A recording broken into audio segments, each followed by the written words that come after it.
Diego mantém há 13 anos um website sobre desenvolvimento web chamado Tableless, que ajudou a popularizar os padrões web no Brasil. É palestrante e muito ativo na comunidade de desenvolvimento front-end no Brasil. Diego é coordenador de time de produto na Localweb. Na sua palestra na Brasil JS, Diego falará sobre o Linked Data.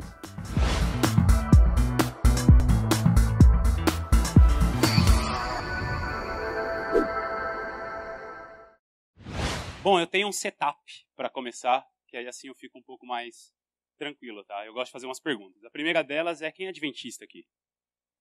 Não tenha medo. Tem uma ali, boa. Mais alguém? Tá bom, tem uma. Beleza, Maranata para você. A gente é um grupo bem exclusivo, sabe? Tem uma galera que fala que a gente é uma seita e tal. Valeu. Outra coisa, não tem ninguém armado aí, né? Não? Beleza, tô seguro. Trabalho na Localweb como coordenador de produtos lá. Hoje eu... Pô, pior que tá gravando, né? Brincadeira. A Localweb tem me acolhido muito bem há uns 5 anos e vocês não têm ideia da escola que é a Localweb. Bom, não vou mais falar, senão vai falar que é jabá, tal, etc. E tal, mas me dá uma liberdade para brincar desse jeito, então vocês veem já o tipo de empresa que a Localweb é. Lá dentro, a gente tem um grupo também bem exclusivista, só de pessoas que trabalham lá, que a gente deu o nome de Locaneers, que são os Localweb Engineers. Nome inglês, bonito, né, pomposo e etc. Então, se você tiver a fim de trabalhar na Localweb, quiser ser um desenvolvedor lá, trabalhar com Elixir, trabalhar com Ember, React, trabalhar com Angular, trabalhar com o que mais? Ruby, com Rails, ASP antigo, se você quiser trabalhar com Java, tem fetiche para tudo, né? Então você pode ir lá falar com a gente acolhe bem a galera, essa é só uma parte da galera ali. Nós somos hoje mais ou menos 102 desenvolvedores, eu não mais. Eu estou virando a casaca, estou virando gestor lá, ó, tá vendo? Promovido, né? Um negócio assim, é legal. Bom, mas o que dá muito trabalho mesmo, que já falou o videozinho ali, é o Tableless. Quem conhece o Tableless aqui? Só para eu fazer um... Puta, que da hora, velho. Enche meu coração de alegria. Bom, legal. Eu queria começar mostrando 2 artigos para vocês. O primeiro deles é esse aqui. Eu achei no TechCrunch, muito obrigado. Achei no TechCrunch esse artigo que ele fala... Presta atenção que o artigo é de 2010, tá? De agosto de 2010. Mas ele fala que a cada 2 dias, em 2010, a gente gera tanto conteúdo quanto a gente fazia em 2013. Então, presta atenção. Até 2013 a gente gerava um determinado conteúdo. A partir dali, a cada 2 dias, a gente vem gerando esse mesmo conteúdo. Zoado, né? Negócio maluco, né? O outro é esse aqui, da Science Daily. Em 2013, esse outro artigo veio... Eu estou virando toda hora, né, cara? Você está tentando tirar foto, eu estou atrapalhando. Foi mal. Não, brincadeira. E nessa data aí, eles falam que 90% de todos os dados, de toda a informação que estava disponível na internet foi feita há 2 anos atrás. Isso em 2013. Tá? Então quer dizer que a partir de 2011 até 2013, pensa que a gente já tinha ali até, né, acho que a gente tinha bastante informação, né? Barça, essas coisas, estava tudo lá e tal. Chegou nesses 2 anos aí, ele simplesmente, olha, agora 90% de tudo que tem no mundo de informação foi feito há 2 anos atrás. Então quer dizer que a gente não tinha informação quase. É um negócio meio doido, né? Tá certo que as informações, né, que eles estão falando, pode ser que não seja um negócio tão assim, nossa senhora, história e tal. Mas são coisas, né? Conta tweet, conta artigo, conta coisas importantes, não importantes, etc. O que me faz ter uma seguinte pergunta: para que serve a internet? Eu não sei se vocês já pararam para pensar nisso. Eu já parei várias vezes, tá? A internet ela serve para uma coisa, ela foi criada só para essa coisa, que se você tivesse que sintetizar em 2 palavras, ela serve para compartilhar informação. E pronto, a internet não serve mais para nada, ela só serve para compartilhar informação. Você tem uma informação e aí você compartilha essa informação. Tá? Ficou mais latente esse negócio, né, durante muitos anos ali. Então, tem esse negócio da social media, né? Web 1.0, Web 2.0. Estamos na Web 2.0, que muita gente torce o bico quando fala, né, de Web 2.0 e tudo mais. Fala que é um negócio da moda, mas, na verdade, é uma fase mesmo, de verdade, da internet. Surgiu, né? Entrou ali, que é a fase dos usuários. A fase 1.0 vem muito do que a gente já acreditava de distribuição de mídia. Alguém faz, com muito dinheiro, contrata pessoas, fica fazendo lá o Zorra Total, bota na televisão e você assiste. Tá? Na Web 2.0, esse negócio não existe mais. Vocês já estão cansados de ouvir. A gente vai lá e produz informação e compartilha essa informação. Redes sociais e etc. Tem até uma vertente, tem um gráfico desse que sai um pedacinho assim, vai para o lado, e os caras falam que seria a web da social media, né, de compartilhar informação por causa das redes sociais, etc. Mas essa web 2.0 foi muito importante para a internet. Não tem como. Estou falando web e internet. Mais para frente eu explico por quê. Foi muito importante porque foi onde a galera falou, putz, eu posso compartilhar informação. Eu posso escrever alguma coisa aqui e compartilhar com alguém. Eu posso fazer um gifzinho e compartilhar com alguém. Tá? Só que compartilhar informação é difícil. Tá? Não é um negócio simples. Você quer compartilhar a mesma informação hoje nas redes sociais. Como que você faz?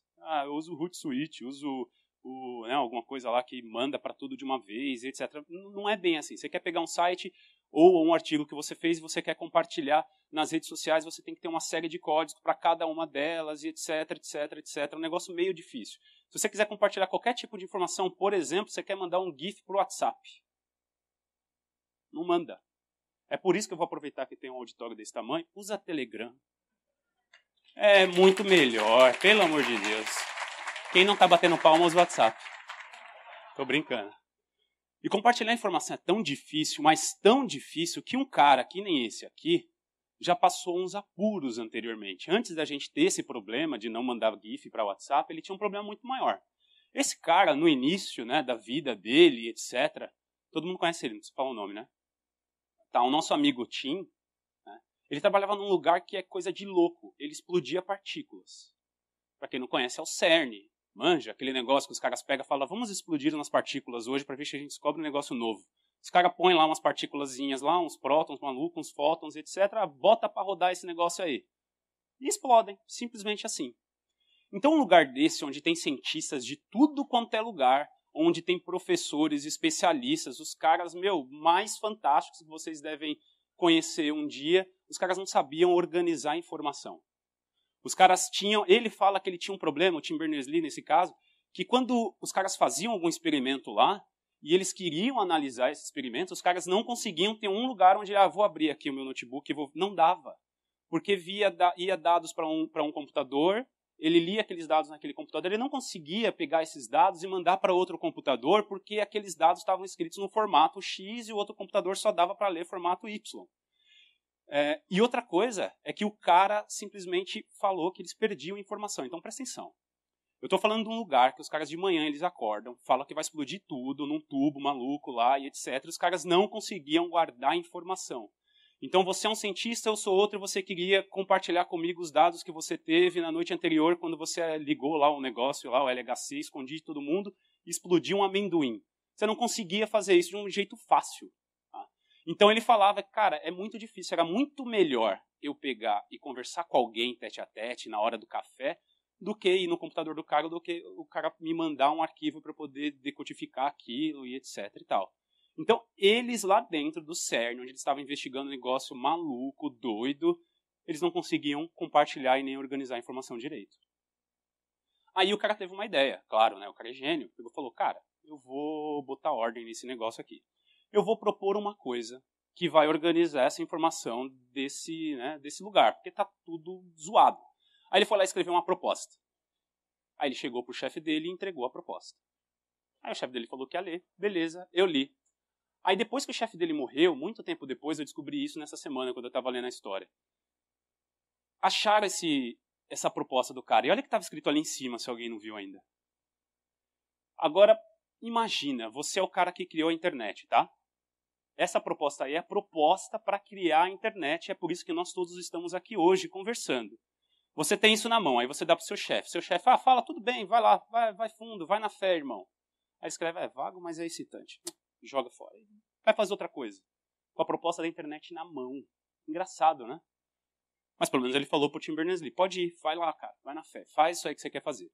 E aí o cara escreveu isso. Esse negócio aí é a base de tudo que a gente faz hoje na vida. Tá? Na internet, claro, na vida não. Na vida tem outra coisa para fazer. Então ali a gente consegue ver, se você começar ali, agora que é bom você ser palestrante profissional, né? Você apontar assim, pá. Tem aquele this document ali, né? Aquele ali é o documento, aquela proposta que o Tim Berners-Lee escreveu. Aí ele pega e fala, cara, olha, essa proposta aqui, esse arquivo, descreve uma proposta. Essa proposta é para unificar toda a informação que tem aqui no CERN. Vai pegar lá o CERN Doc, blá, blá, blá, e etc. Isso aí vai unificar toda a informação que tem aqui. Essa proposta, né, esse documento, descreve como que é para ser o hipertexto. O hipertexto também fala, inclui ali o que é hipermídia, informação linkada e etc. Foi escrito pelo Tim Berners-Lee, que está na seção X, tal, etc. Isso aqui é a base da internet. É assim que ele começou a desenhar esses, eu vou chamar de diagrama, tá? Mas mais para frente eu vou chamar de grafo, e vocês vão entender um pouco por quê. Porque é muito mais fácil você relacionar a informação dessa forma. Ele usou uma palavra hipertexto aqui que eu aposto que muita gente aqui não parou para estudar. Quando a gente fala HTML, tá, legal, HTML é bacana, mas nunca ninguém parou para ver o que significa HTML. Tem duas palavras lá que a gente não para estudar. Uma é hypertext e a outra é markup. Que diabos é hypertext? Um cara em 1965 cunhou esse termo, hipertexto.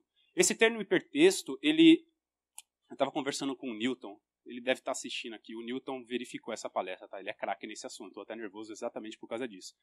A gente sabe que esse cara é um pouco recalcado, porque esse cara tinha uma outra visão de internet. Ele tinha um projeto chamado Xanadu, que era para substituir a internet que a gente tem hoje, baseada em hipertexto. O cara pensou tão longe, mas tão longe, que ele já até inventou nessa época aí micropagamento. Eu não sei como ele ia fazer isso. Mas ele fala que se você clicasse no elemento em qualquer lugar, imagina você está num doc do Word, tem uma palavra lá, você clicaria naquela palavra que está indicando para um livro, apareceria o livro em algum lugar, eu não sei se é mais ou menos assim, o Newton pode falar depois, e aí o autor do livro receberia um pagamento lá, do além.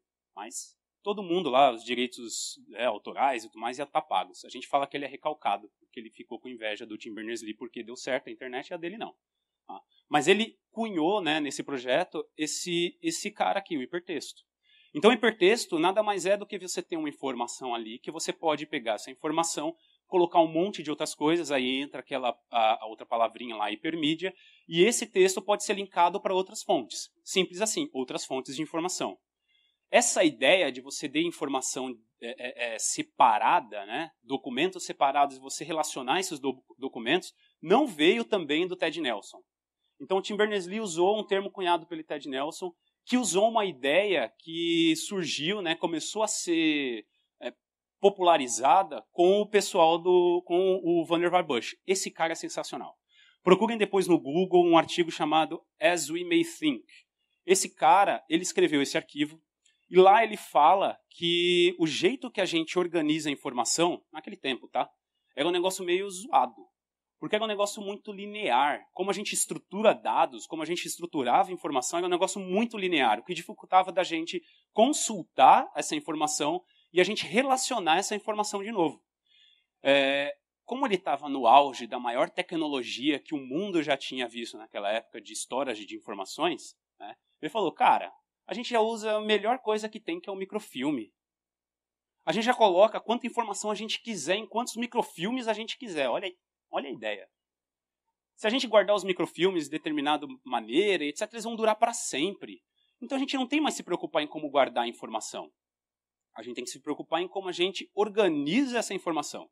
Né? Microfilme, eu não sei se alguém já viu em televisão, sabe? Detetive. Os caras sempre cortam a biblioteca para ficar passando, né, um negócio de meio assim, né?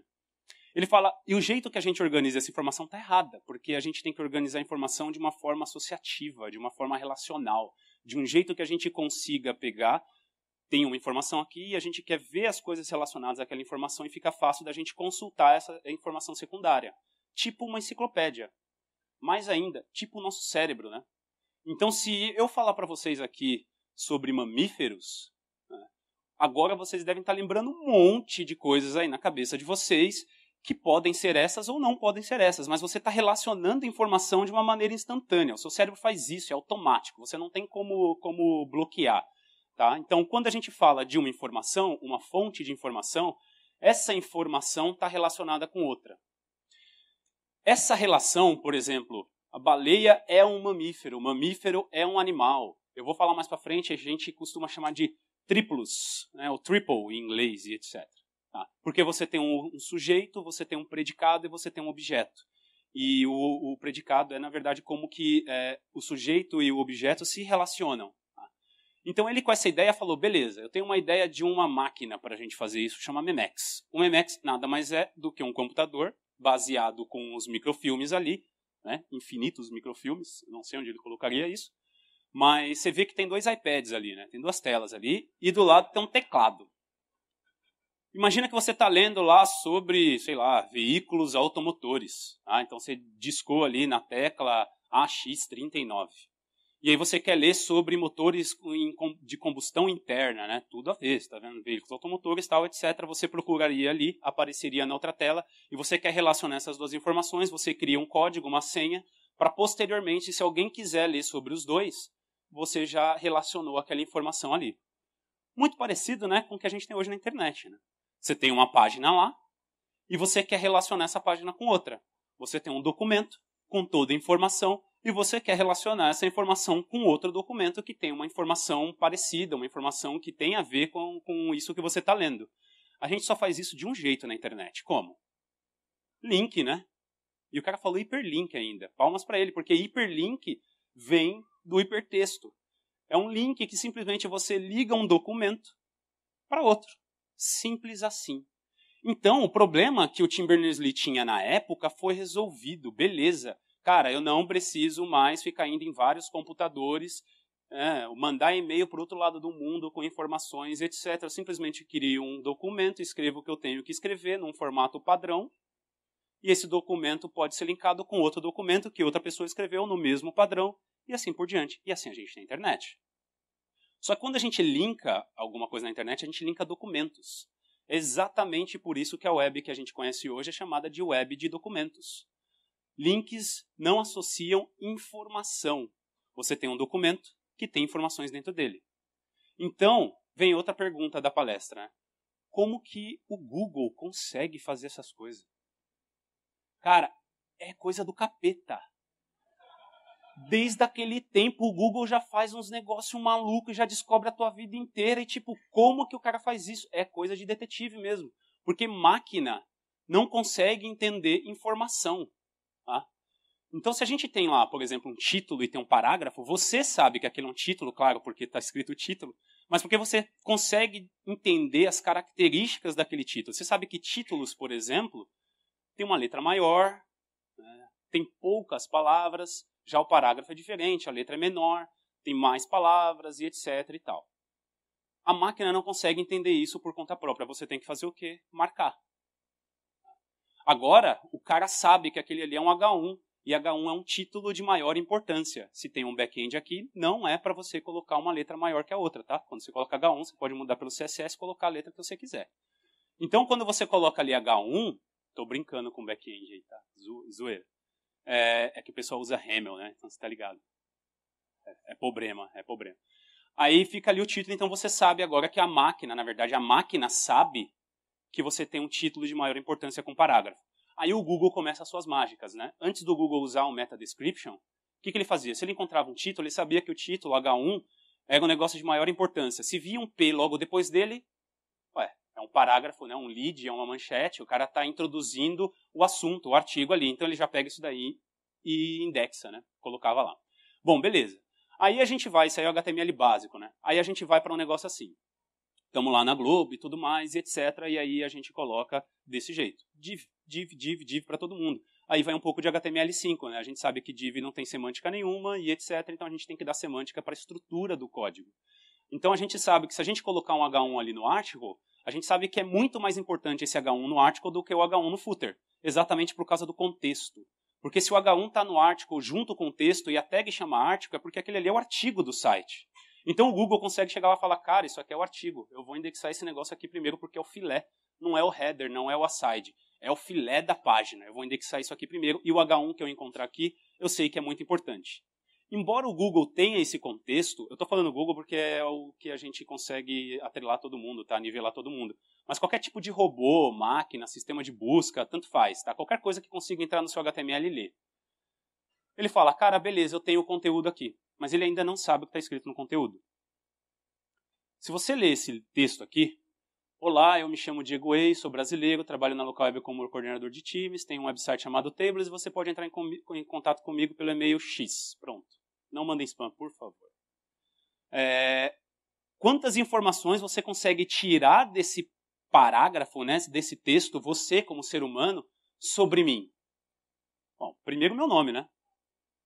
Depois, qual é a minha nacionalidade, onde eu trabalho, qual é o meu cargo lá, tá? O meu site e o meu e-mail. O Google não sabe nada disso. Ele vê um parágrafo, indexa aquele parágrafo. E só, mais nada. Tá? A gente tem que arranjar, tem que ter um jeito de pegar e fazer as máquinas entenderem as informações que a gente divulga na internet.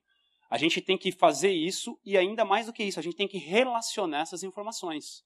Tá? Então, eu poderia, por exemplo, ali relacionar a palavra local web e com uma outra fonte de informação, com o site da local web ou com a página da local web que fala sobre a local web, etc. e tal, e tal, e tal. Você viu Inception, já falei 5 vezes o nome local web aqui, vai ficar na cabeça de vocês. Então, além da gente poder falar que isso aqui é um pedaço de informação importante, né, uma microinformação, uma microdata para quem conhece aí, a gente tem que relacionar essa informação. Como que as máquinas entendem as nossas informações, etc. Um jeito fácil é você conseguir separar a informação com propriedade e valor. Né? Você bota lá uma propriedade de um lado, coloca o valor do outro. Tá? Você faz isso com várias informações. E eu quero, né, a minha digníssima esposa está aqui, está ali, na verdade. Ninguém olha para que ela está, vai ficar vermelha. Eu quero relacionar aquele site, aquele página do Facebook, aquele X coisa que tem as minhas informações, ou um site que tem as informações X, Globo, Terra, qualquer coisa, com outro site. O meu relacionamento com a Marcela é que eu sou cônjuge dela. Simples assim. Tá? Fácil. Eu posso... Essa é um jeito fácil da gente conseguir ver esse relacionamento entre uma pessoa ou um site, uma fonte de informação com outra. E ali no meio, lembra lá que o Tim Berners-Lee desenhou e etc? A gente tem outras maneiras? Tem outras maneiras. Só que essa maneira, por exemplo, é muito ruim, né? Porque só os pais se relacionam com os filhos. Eu não consigo, por exemplo, relacionar um pedaço de informação num filho com outro filho. Nesse caso, só os nós, né, os parent nodes, que vão ali se relacionar. É muito ruim você organizar a informação desse jeito. Até de mostrar é ruim demais. É por isso que a gente usa uma maneira um pouco mais arbitrária. É por isso que é muito mais fácil você desenhar um grafo, desenhar um diagrama desse jeito, como o Tim Berners-Lee fez, do que você fazer um negócio mais hierárquico, tá? E aí dá para fazer um negócio mais ou menos assim. Então você vê ali que tem um pedaço de informação, que tem uma série de outras informações ligadas nela, em volta e etc. E que esse pedaço de informação está ligada com outro pedaço de informação que também tem uma série de outras informações por um predicado, né? por um relacionamento X. Esse cara é esposo, né? É cônjuge dessa outra pessoa. Tá? A gente consegue desenhar esse grafo, né, de uma série de maneiras. Tá? JSON-LD é só uma delas. Quando a gente fala de triples e etc. e tal, a gente tem que falar de RDF. Eu não estou trazendo RDF para vocês aqui. Então isso aí é uma outra tarefa, uma outra palestra, etc. Então JSON-LD, todo mundo aqui conhece JSON. Tá? Já é uma sintaxe que todo mundo conhece. Já é uma sintaxe que o W3C já angariou, já trouxe para ele ali, já é um padrão que você já pode usar hoje. Como que a gente, então, linka informação usando o JSON na nossa página hoje, agora? Se quiser fazer no seu celular, você faz. Bom, primeiro, você entra lá no seu head e coloca esse pedaço de script aqui. Simples assim. Quando você faz isso, você está falando o seguinte, olha, eu estou iniciando uma conversa de relacionamento com outra coisa, tá? Eu não sei qual é essa outra coisa, mas eu vou ter aqui essa conversa, então eu vou falar sobre o que é o meu site, ou sobre as informações que quem conseguir acessar a minha URL vai conseguir encontrar. Então você está dando um contexto. Eu estou conversando com vocês aqui e eu tive que contar essa história do início para dar contexto para vocês. Quando você está conversando com alguém, teoricamente, né, tem umas pessoas que são meio estranhas, mas teoricamente vocês estão conversando dentro de um contexto. Você sabe sobre o que ou sobre quem, sobre alguma coisa que vocês estão conversando. É por isso que vocês conseguem estabelecer um diálogo ali. Tá? Então a primeira coisa que você tem que fazer é dar contexto. É dar um universo para que aquele negócio que vai conectar no seu site e baixar aquelas informações, para ele entender do que você está falando. Isso a gente chama de vocabulário. Olha, fulano, sistema X, máquina assada, entra lá, quando você entrar lá, olha, você vai pegar esse vocabulário daqui, tá? Eu vou falar sobre esses termos aqui, eu vou conversar com vocês com esse alfabeto. Ali tem um monte que você pode usar. Aí você fala, beleza, ok, eu já baixei esse alfabeto aqui, mas sobre o que você vai conversar, né? Sobre o que você vai falar? Você vai falar de um lugar? Você vai falar de um evento? Você vai falar de uma pessoa? Não sei. Quando você escolhe lá o objeto lá e etc., você escolhe um vocabulário, eu não vou entrar nesse esquema de categorizar o mundo, ontologias, etc., senão a gente ia ter que começar a falar de Aristóteles aqui. Sempre quis falar a palavra Aristóteles, me sinto um filósofo, né? Inteligente pra caramba, etc. Então ali você consegue ver que tem algumas categorias que você pode usar. No caso, como eu estou me relacionando com a minha mulher, eu vou usar a categoria pessoas. Tem um vocabulário embaixo dessa categoria de pessoas, com uma série de categorias lá dentro, propriedades que você vai poder usar e colocar valores nessas propriedades. No caso ali eu estou usando uma conexão só por enquanto, que é o de cônjuge. Tá? Então fica mais ou menos assim. Olha, o meu contexto é o seguinte, é aquele vocabulário lá do tipo de pessoa, tá? Então você vai lá, pega o vocabulário do tipo de pessoa, meu nome é Diego, eu sou cônjuge da Marcela. Aí vem a pergunta, tá, qual Diego? Tem algum Diego aqui? Pode levantar a mão, sério, sem medo. 1, 2, 3, 6 são os caras, tá? São os caras. Qual desses Diegos que a gente está falando? Né? É o Diego Ex, tá bom, mas ele pode fazer um site e colocar Diego Ex lá também. Né? Então vai se confundir, tem uma ambiguidade, é um negócio ruim. Aí entra assim, como que a gente identifica alguma coisa na internet? URL. URL não é... Tá, vamos lá, eu ia falar besteira.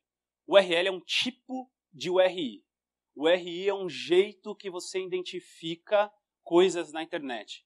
Não existe só URL para você identificar algo na internet. O URL está dentro da categoria URI. Eu sei que muita gente, como eu, já confundiu URI e URL, tanto faz, é a mesma coisa. Mas é que é muito fácil a gente confundir isso, porque o URL faz duas coisas. A primeira delas é localizar. Você escreve lá o URL no seu browser, dá Enter e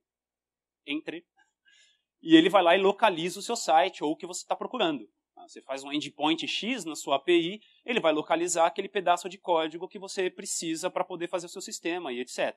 E ele faz outra coisa também, ele identifica aquilo ali. Aquele cara está dentro daquela URL e pronto. Tá? Então eu consigo pegar e falar, olha, o Diego Ex, do diegoex.com, ele tem ali um relacionamento de cônjuge com a marcela.com.br. Esse não é o site da minha mulher, então não precisa entrar lá. E aí, eu consigo fazer assim, olha, o contexto é X, o tipo é assado, o ID é esse. Esse ID é meu. Se um outro Diego colocar esse ID, ele vai estar falando de mim. Então, essa identificação é muito importante por causa disso, para não ter dois caras iguais na internet, tá?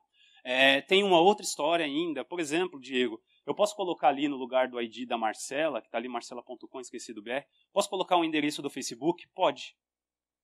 É muito difícil ter duas Marcela Ex no Facebook, né? E se tiver, vai ter alguma coisa que está diferenciando elas ali. Você vai colocar aquele endereço e vai colocar ali. Diego, mas você também tem um Twitter e você também tem um Facebook. Beleza, tem uma propriedade chamada Same As, que você coloca ali e ele consegue atrelar o seu ID com todas essas propriedades, com todos esses valores ali.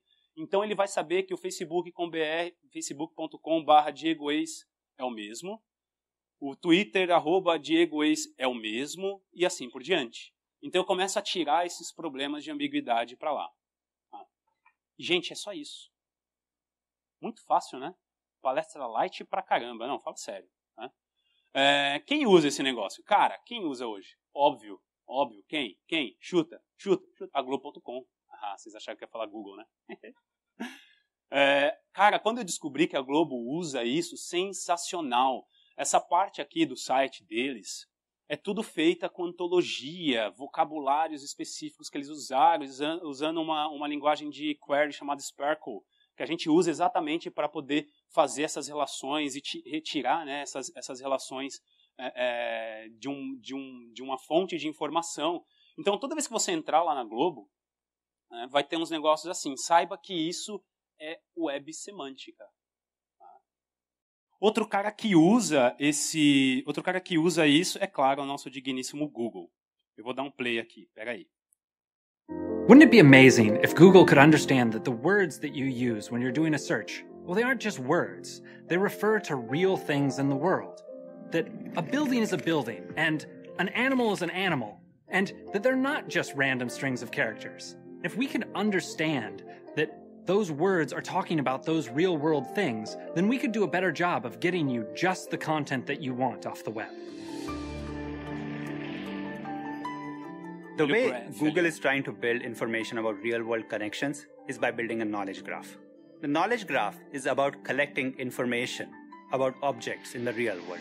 The object could be a person, could be a book, could be a movie, and many other types of things.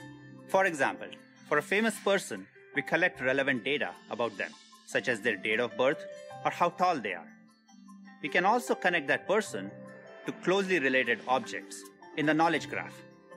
Let's say you're interested in Renaissance painters, or how about how many women have won the Nobel Prize?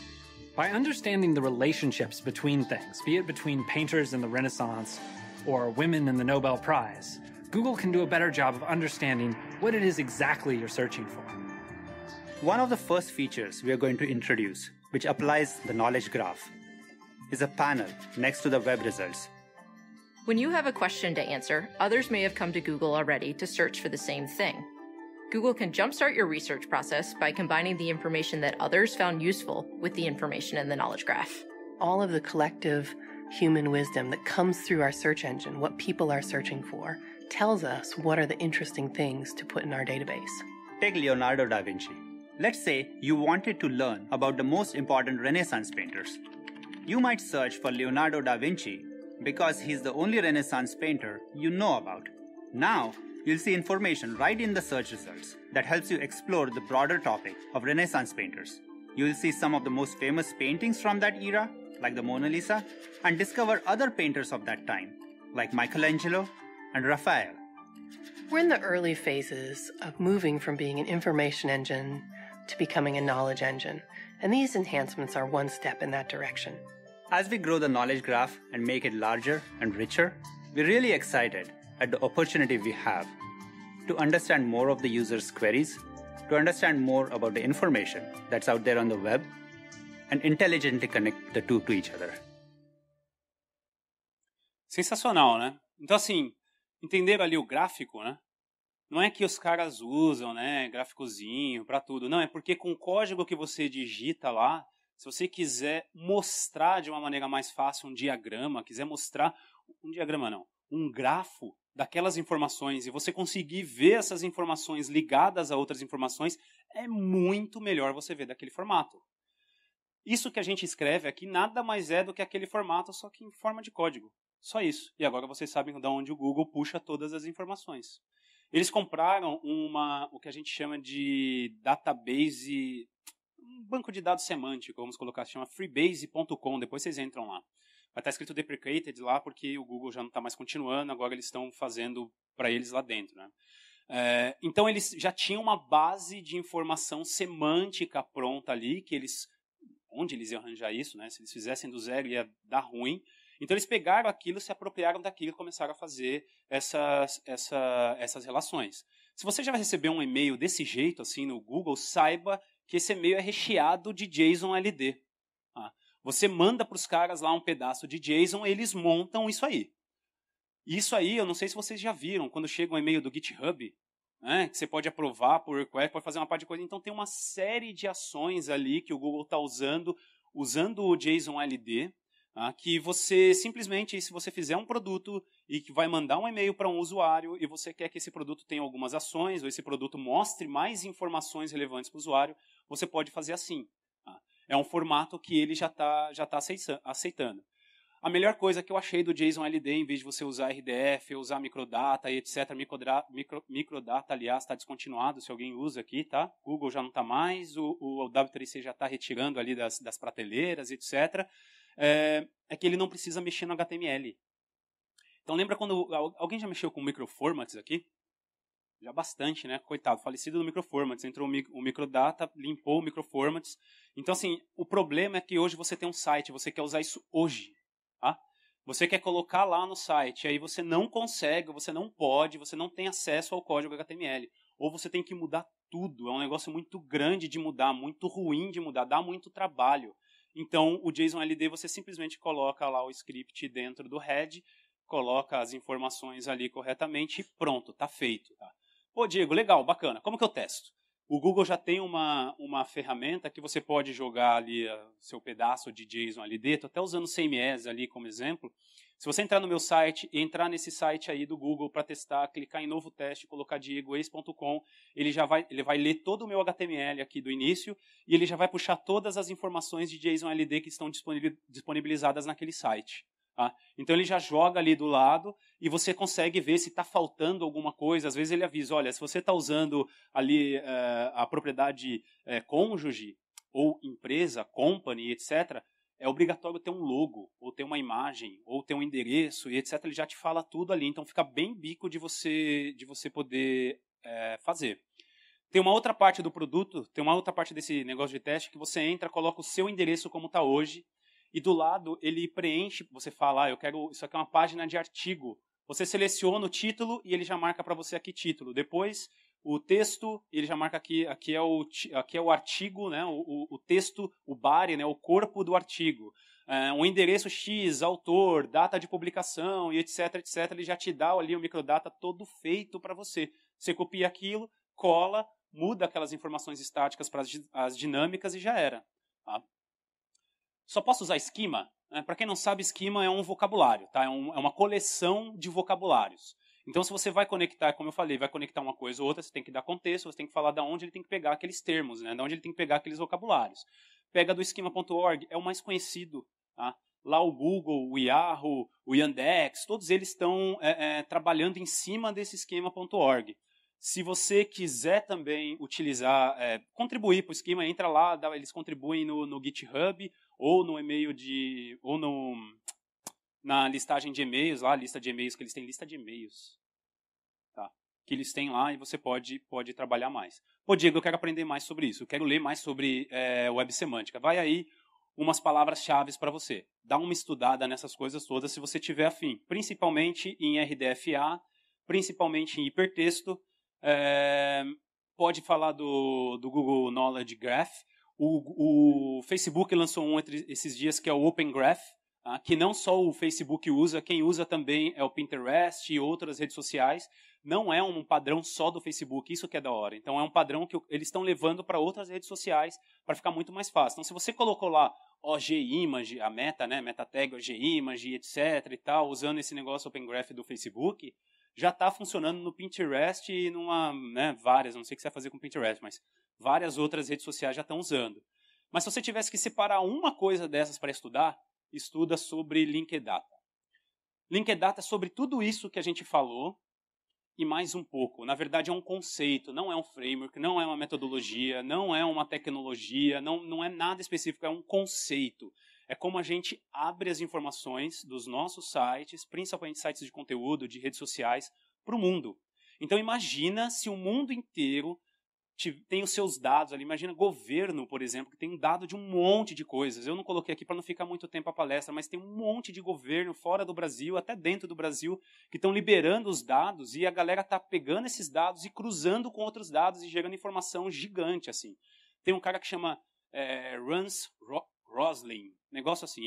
Ele pegou os dados abertos de uma série de países e ele cruzou todo o valor per capita das pessoas, da população ali, com a saúde das pessoas. Então ele notou que quanto mais as pessoas ganham dinheiro, mais saudável elas ficam, porque elas começam a investir mais em saúde, etc.